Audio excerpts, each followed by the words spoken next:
Dilanjutkan acara yang kelima, kuliah Wahidiyah yang akan disampaikan oleh Ibu Aisyah Ratu dari Sidoarjo. Kepada Ibu Aisyah Ratu dipersilakan.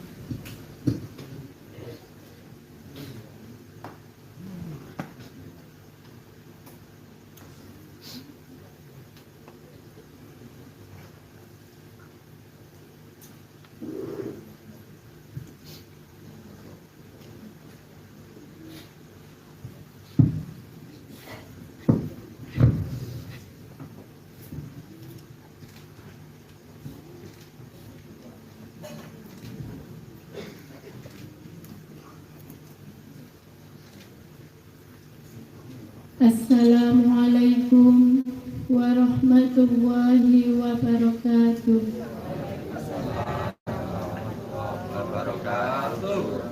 A'udzu billahi minasyaitonir rajim. Bismillahirrahmanirrahim. Alhamdulillahilladzi atana bil wahidiyati bi fadli rabbina ya syafi'al khalqi habiballahi salatuhu alaika ma'salam.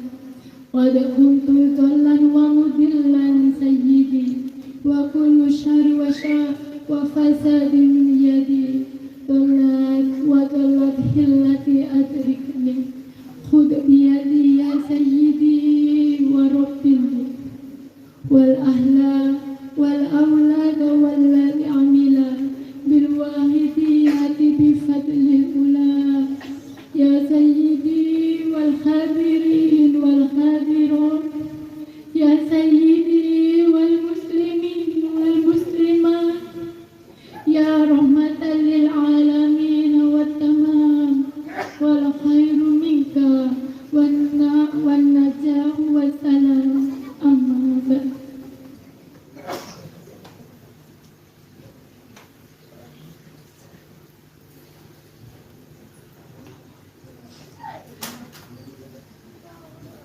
Nyuwun sewu Mbah Yai Muhammad Ma'ruf radhiyallahu. Nyuwun sewu panjenengan saipun wa murabina Mbah Yai Abdul Majid Ma'ruf sallallahu radhiyallahu mu'allif shalawat wahidiyah kawula taati engkang kawula mulyakaken wal mukarramah Mbah Yai Sofia Majid Ummul Wahidin radhiyallahu yang kawula derek serta yang selalu kami harap doa restu. Nyuwun sewu Mbah Yai Muhammad Ma'ruf radhiyallahu pendiri Pondok Pesantren Kedulur yang kami tambahkan doa restunya. Nyuwun sewu Mbah Yai Hasan Ma'ruf radhiyallahu yang kami muliakan.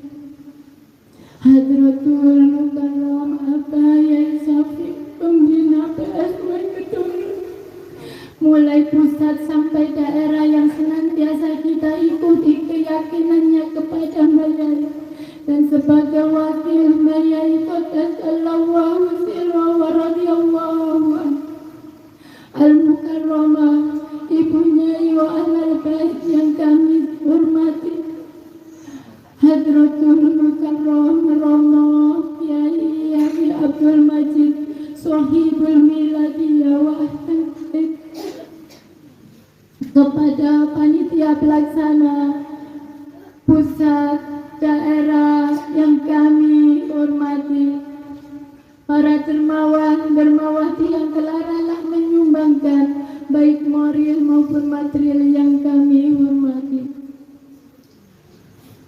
Hadirin Bapak Ibu yang berbahagia, mumpung pada malam hari ini adalah kesempatan masih di bulan Syawal, saya mengucapkan minal aidin wal faizin, mohon maaf lahir dan batin apabila saya selama ini berada di dalam wadah PSW, baik sengaja maupun tidak sengaja, nyinggung perasaan panjenengan sedaya. Kula nyuwun agung ya pangapunten.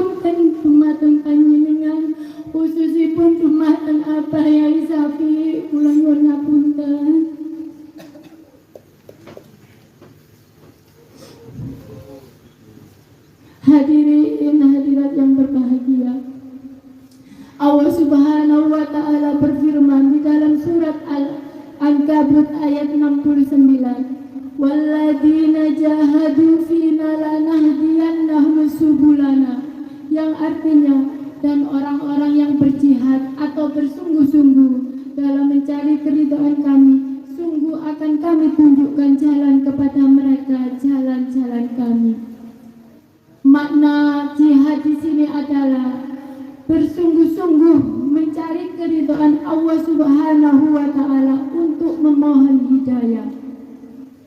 Hidayah Allah Subhanahu wa Ta'ala bisa kita gapai melalui mujahadah.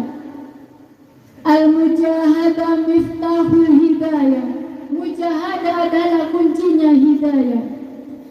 Dan la miftaha laha siwaha, tidak ada kunci untuk memperoleh hidayah selain dengan bermujahadah.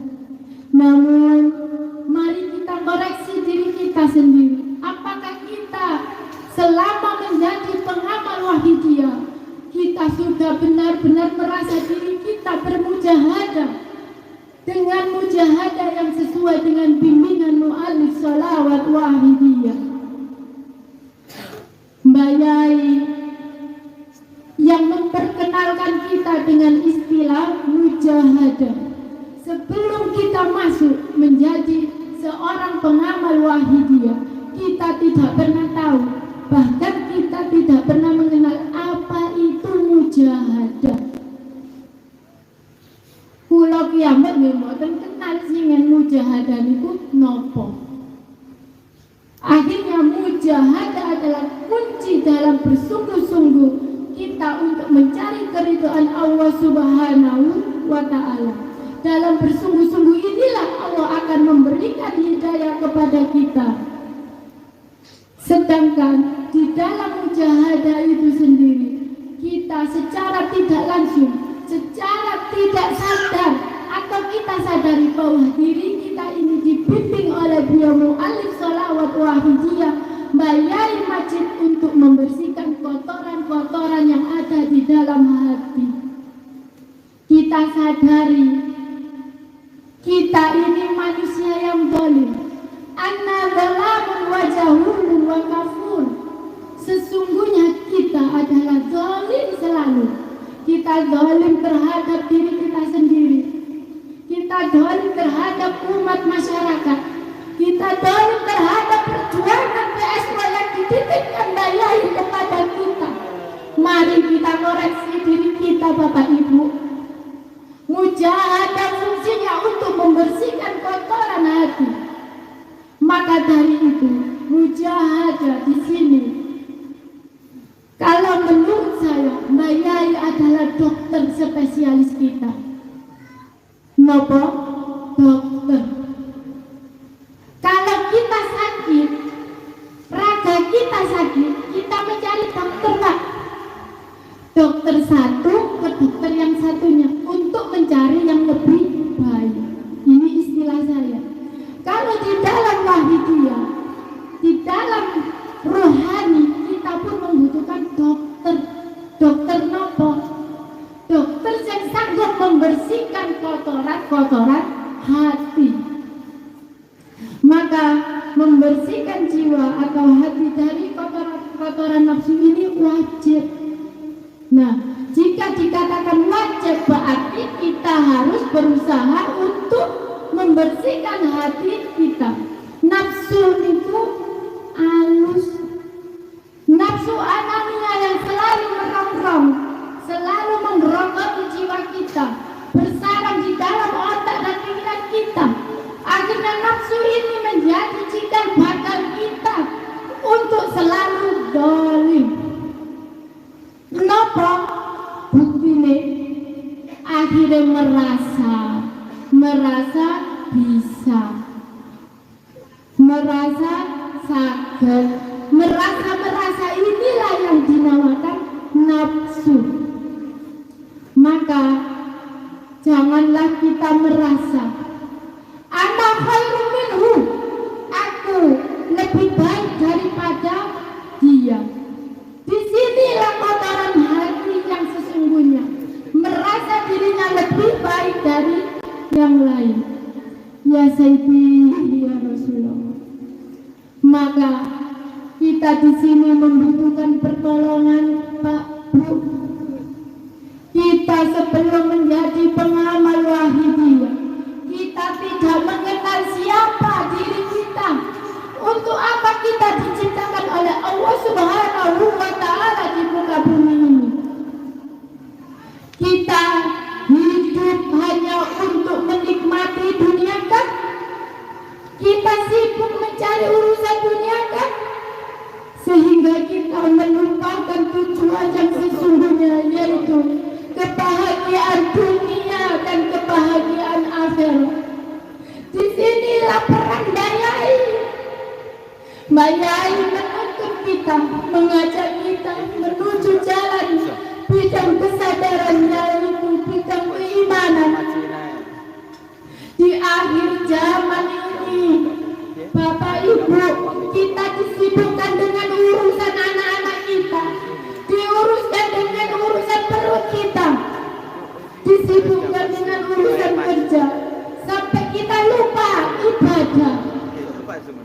Akhirnya kita merasa bisa ibadah sedikit, kita merasa bisa mujahadah, merasa bahwa dirinya bisa, padahal tidak disadari sesungguhnya itu adalah bimbingan Bayai Majid. Jika kita mengaku sebagai pengamal wahidiyah, maka kita harus mengetahui siapakah dokter kita di dalam wahidiyah ini. Kalau bukan Bayai Majid, Bayai telah memberikan kita resep. Ibarat resep itu ada dosisnya. Dosis yang pertama kita dikenalkan Bayai tidak pada bulu-bulu, Pak, untuk mengamalkan sholawat wahidiyah. Bayai membentuk dari kanak-kanak, remaja, ibu-ibu sampai tingkatan bapak-bapak. Bayai tidak pernah pandang bulu. Inilah bukti kasih sayang Bayai kepada kita para pengamal sholawat wahidiyah. Kita diludakan untuk menyelamatkan keluarga kita, untuk menyelamatkan diri kita dari rongrongan hawa nafsu kita, nafsu ananiyah. Anak-anak kita bimbing dengan mudah mengucapkan kalimat Ya Sayyidi, Ya Rasulullah.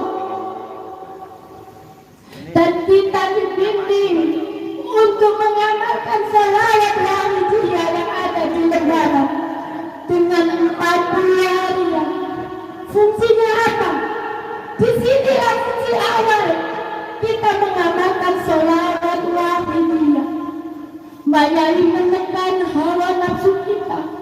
Bayai mengajak kita untuk terus berdebet-debet memohon ampunan kepada Allah Subhanahu wa Ta'ala. Makanya di dalam lebaran sholawat warisan yang kedua, wa tamamahu fi rahmatika ya Allah. Bayai mengajak kita untuk selalu memohon ampunan yang sempurna. Namun kita merasa bahwa diri kita ini benar, kita merasa diri ini suci, kita merasa diri ini sudah bersih, kita merasa, inilah nafsu. Kemudian kita ditolong oleh Bayai. Siapakah hakikatnya Bayai di dalam sholawat wahidiyah? Hadirin yang terhormat, Bayai ini diberikan oleh Allah Subhanahu wa Ta'ala, diberikan amanah, diberikan oleh Allah Subhanahu wa Ta'ala sebuah perintah dari kanjeng Nabi Rasulullah sallallahu alaihi wasallam untuk membenahi keimanan umat, membenahi iman kita yang sebelum menjadi pengamal sholawat wahidiyah. Ngapunten nggih Pak Bu, dalam segi ibadah meremehkan, wala yang penting sembahyang, wala yang penting sholat. Tapi ketika kita sudah menjadi pengamal wahidiyah, ditumbuhkan rasa cinta di hadapan Allah Subhanahu wa Ta'ala. Kita akhirnya menjadi hamba-hamba Allah yang sadar bahwa kita diciptakan untuk menghambakan diri kepada Allah Subhanahu wa Ta'ala. Wa ma khalaqul jinna wal insa illa liya'budun. Surat Az-Zariyat ayat 56. Disinilah fungsi kita hidup di dunia ini, untuk menghambakan diri kepada Allah Subhanahu wa Ta'ala. Namun kita dituntut untuk hidup dalam penyeimbangan antara hablum minallah wa hablum minan nas. Hablum minallah kita diajarkan bayari untuk terus bermujahadah, di dalam salawat wahidiyah. Nafsi, setiap naik turunnya nafas kita diajarkan untuk terus membaca Ya Sayyidi, Ya Rasulullah, dimanapun berada. Dari sinilah kotoran hati, dari sinilah iman kita mulai muncul. Tetapi kita harus paham, kita jangan jadi pengamal yang anut-anutan, yang manut. Mbak Yai memberikan salawat wahidiyah memang untuk semua golongan, untuk umat. Baik kita menemukan lembaran salawat wahidiyah di tempat sampah, sah samawan diamalkan. Tetapi ketika ilmu itu sudah ada di dalam hati kita, Allah memberikan akal kepada kita, maka kita mencari di mana cikal bakalnya salawat wahidiyah ini. Kita mencari tahu, kita hanya jangan jadi pengamal, tetapi hakikatnya pembaca. Kenapa itu? Pengamal tapi pembaca, gak paham. Kenapa salawat wahidiyah itu? Kenapa tujuan salawat wahidiyah itu? Kita hanya mengamalkan setiap hari mujahadah mentang. Tetapi apakah benar? Mari kita koreksi. Apakah benar Bapak Ibu mujahadah kita ini hanya mujahadah, tetapi tidak mengerti hakikatnya mujahadah? Monggo kita koreksi. Kula singen nggih kados panjenengan awak nggih mboten ngerti salawat wahidiyah niki napa niki cerita nggih Pak. Kula niki bingung diajak masuk pedung lo awal. Ningali tiyang iki kok nangis sedanten. Kula niki bingung. Iki lha opo ngaji nangis-nangis niki bahasa kula ngapunten. Kenapa ngaji kok nangis-nangis? Di sinilah saya tidak paham. Tetapi begitu saya mengamalkan salawat wahidiyah, lama-lama bermujahadah, lama dengan bermujahadah hanya membaca kalimat Ya Sayyidi, Ya Rasulullah. Hadirkan hati kita di hadapan beliau kanjeng Nabi Rasulullah sallallahu alaihi wasallam. Kita hadirkan di hadapan beliau bahwa kita ini yang berumuran dosa, butuh syafaatnya Rasulullah sallallahu alaihi wasallam, butuh pertolongan beliau. Inilah jasa Mbak Yai kepada kita, bukan jasanya siapa-siapa. Jangan mengaku-ngaku memiliki wahidiyah.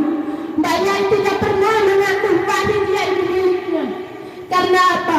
Wahidiyah ini fadlnya Allah Subhanahu wa Ta'ala. Napa itu fadl?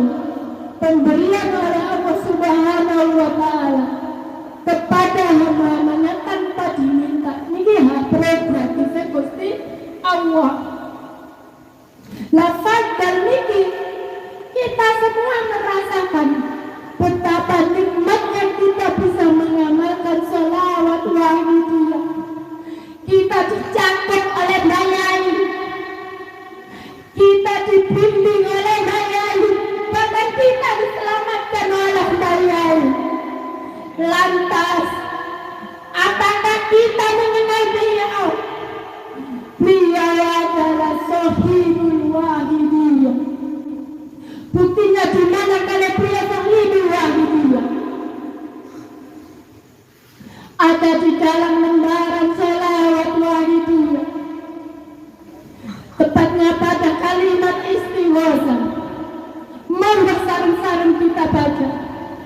Ya ayyuhal salawatullah alaika rabbi bismillah wanzur ilaihi sayyidi binatika mufsilatin lil hadratil aliyah.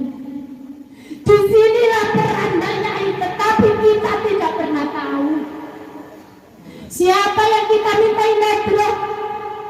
Pengamal kata kula kalian panjenengan boten saged, kula panjenengan suwuni netro boten saged, kiai kula suwuni netro nggih boten saged. Hanya siapa? Hanya Bayai. Bayai inilah sahibul netro. Bayai inilah mujaddid, dan mujaddid ini adalah dalam kurun masa 100 tahun. Jika 100 tahun Bayai ini diganti kedudukan beliau, maka sholawat wahidiyah tidak mungkin ada, jelas berganti. Tetapi pada kenyataannya semakin kesini wahidiyah booming, Pak Bu. Booming konten luar negeri nggih, konten Malaysia, konten Riau, konten NTB. Nah, berarti Bayai di sinilah tidak tergantikan. Karena apa? Di ranah sholawat wahidiyah sing enten itu pengamal kalih mujaddid. Paham boten? Paham, Pak?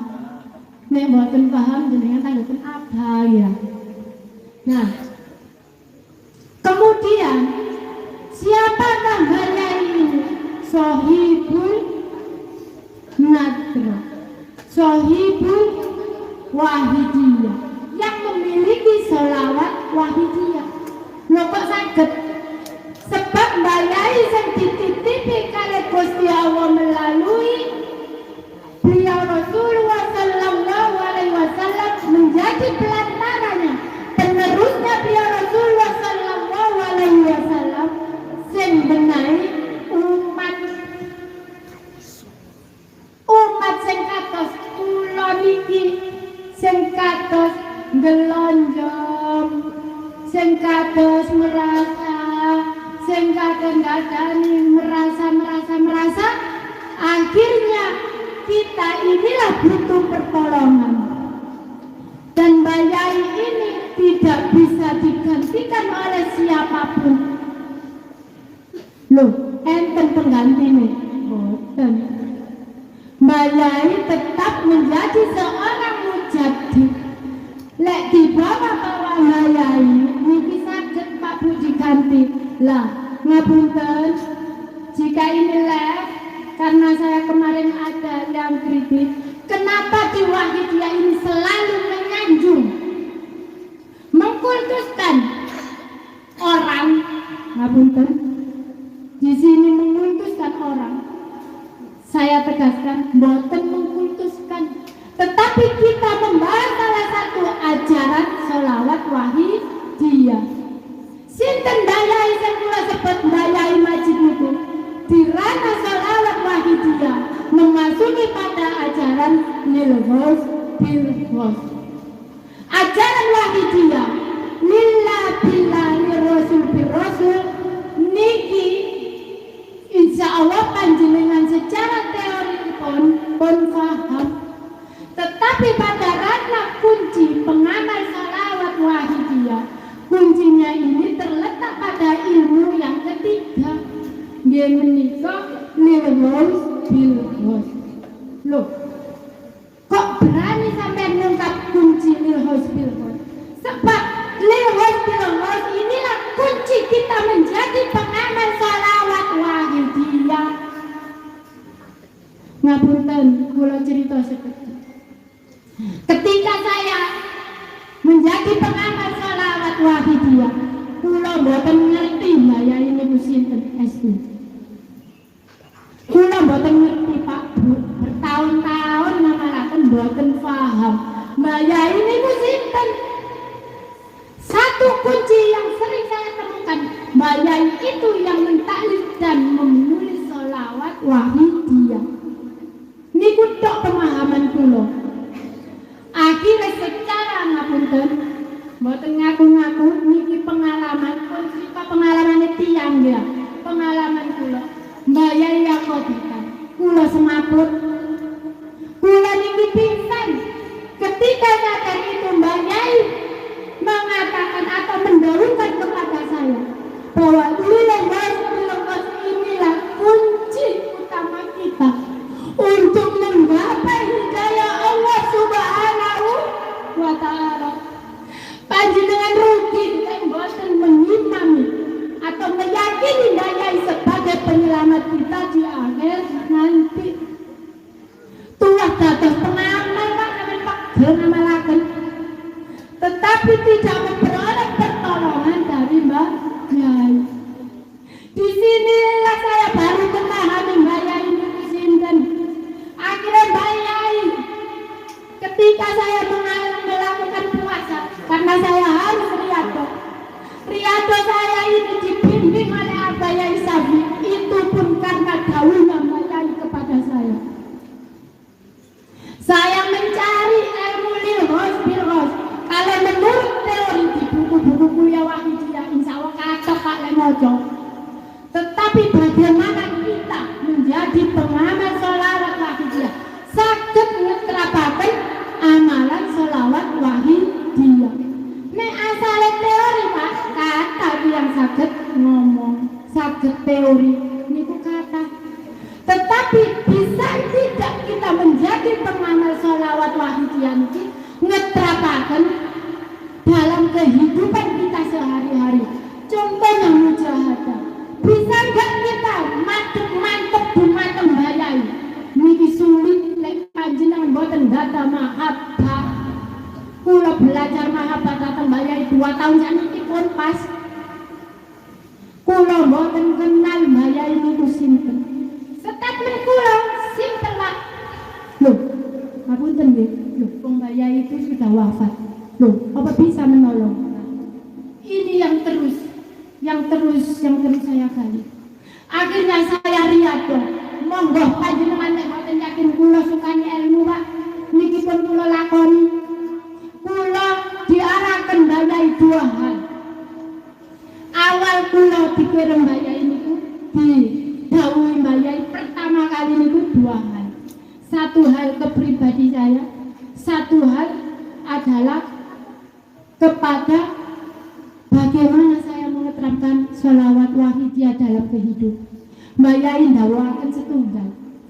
Nek kowe pingin ngerti ilmu wahidiyah, termasuk babakan lilhos bilhos, nengok ngapunten menawi seladap nang Safi putraku.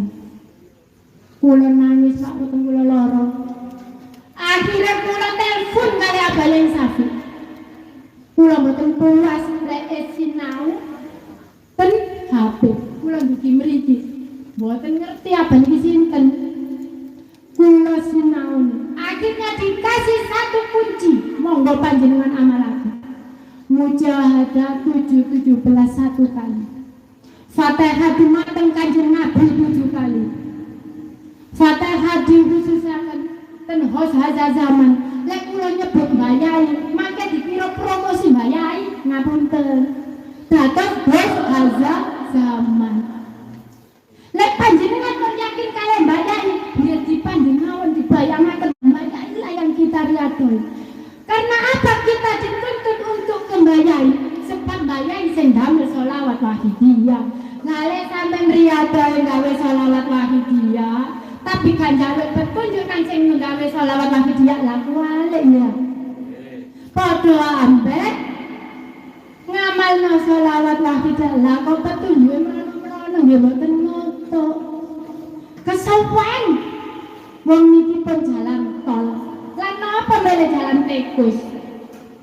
Dadose ngamalaken niku mujahadah 17 1 kali. Fatihah dumateng Kanjeng Nabi 7 kali. Kemudian dikhususaken dumateng sehazal zaman jenengan bayahi monggo 313 kali, kemudian istighosah niki 1000. Loh, abote ya. Abot tadi pengamal lagi dia Pak, nyonggo dunya nyonggo akhirat. Lek jenengan ndak kepengin abot, lah sampai sak pinten ngetok batine sampean. Sedangkan kita dijadikan hamba-hamba Allah yang beriman. Loh, tanpa disadari Mbak ya ini kita ngangkat derajat kula kali panjenengan. Dikengken riyado mulus, dikengken riyado rada suwe gringgingen. Lah niki terus ya napa? Dipaksa kali Mbak Yai. Caranya bagaimana? Kula mboten kuat nek nglakoni istighosah 1.000 estu mboten kuat. Kula niki ngenyangan. Kados awal kula lakoni istighosah 1000. Menjeng 2000. 100, 200 sampai 10 hari baru 1000. Akhirnya kula mentok pun saged 1000. Akhirnya dengan kemampuan kita ukur, dengan kemampuan dan keterbatasan fisik kita paksa.